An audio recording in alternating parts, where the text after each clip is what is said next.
Hola, esto es Radio Incomex, el podcast donde conversamos de obligaciones, ideas e información relevante que las empresas en México deben saber.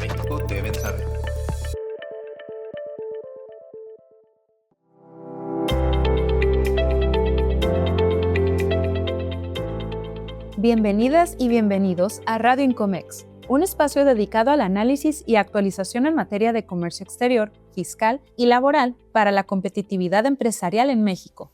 Gracias por acompañarnos.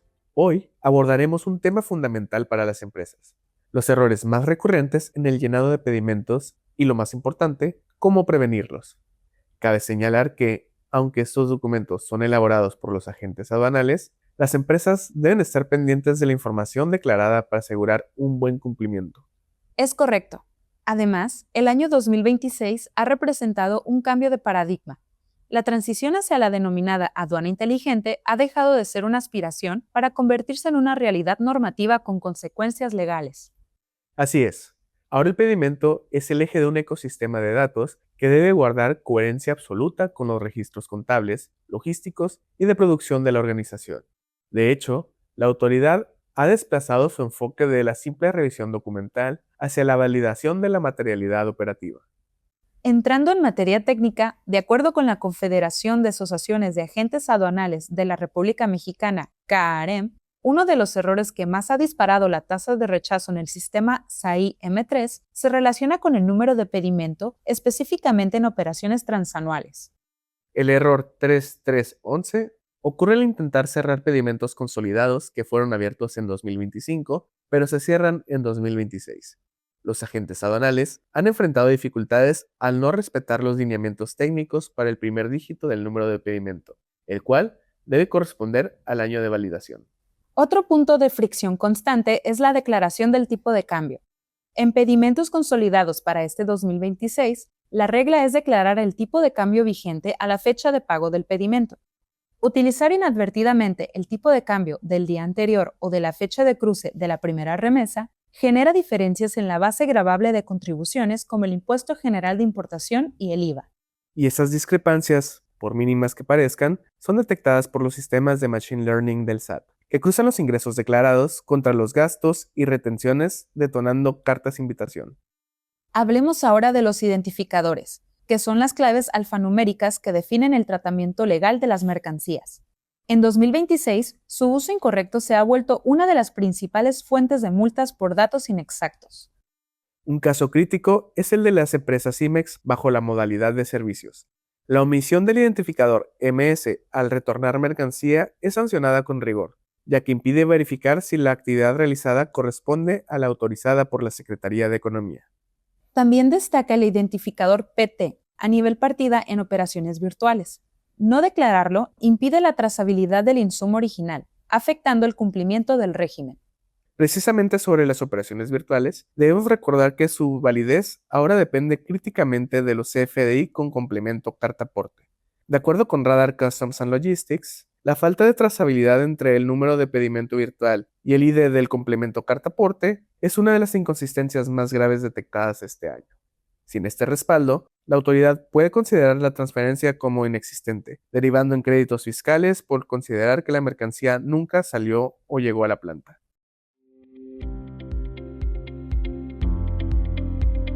¿Tu empresa ya está lista para la manifestación de valor electrónica? Pronto, este documento deberá transmitirse al SAT para todas las importaciones, y cualquier error podría significar sanciones o retrasos en la operación. Con iExport puedes olvidarte de esos riesgos. Nuestra plataforma valida automáticamente tu información, detecta inconsistencias antes del envío y transmite la manifestación directamente al SAT con total seguridad. Además, todos tus documentos quedan integrados en un expediente electrónico listo para auditorías o revisiones. Con iExport, cumplir nunca fue tan fácil, rápido y preciso. Contáctanos desde nuestra página web iexport.com. Esto nos lleva al concepto de materialidad, que es el eje del cumplimiento fiscal y aduanero en 2026.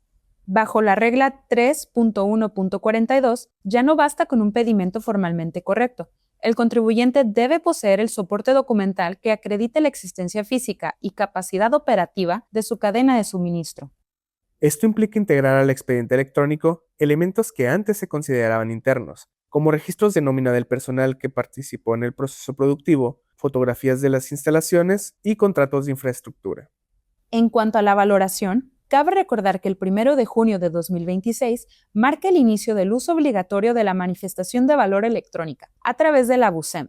Esto elimina los formatos en papel y exige una trazabilidad digital total desde el origen de la operación. Un error común en este rubro es la declaración de incrementables. Por ejemplo, si el flete ya está incluido en el precio pagado según el Incoterm, declararlo nuevamente en el campo de incrementables eleva artificialmente la base gravable. Por el contrario, omitir fletes o seguros no incluidos en el precio es considerado subvaluación y se sanciona severamente. No podemos dejar de mencionar los riesgos relacionados con el número de identificación comercial o NICO. Con el código de 10 dígitos, el margen de error es nulo.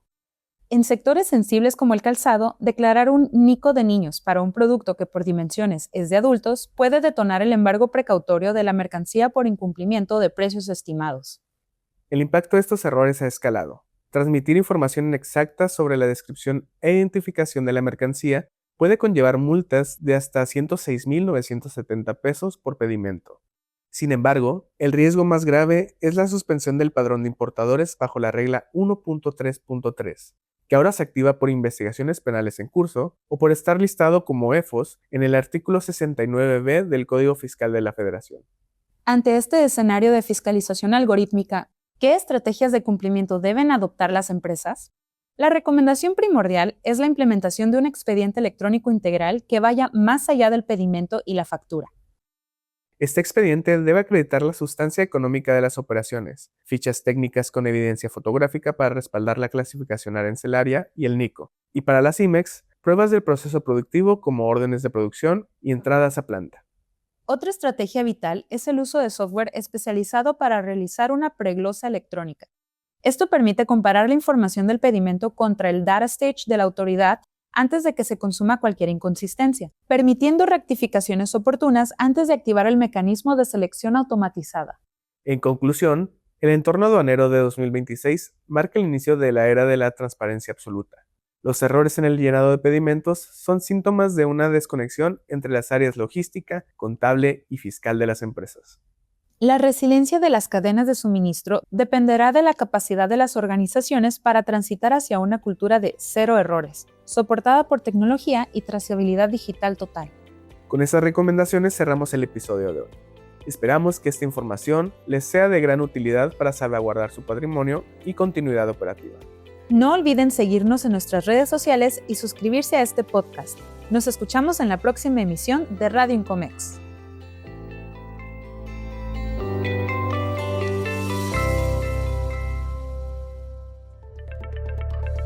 Hemos llegado al final de este episodio. No olvides suscribirte a este podcast en Spotify, Amazon Music y Apple Podcast. Para mantenerte informado sobre este y otros temas, visita nuestra página web y nuestras redes sociales. Hasta la próxima.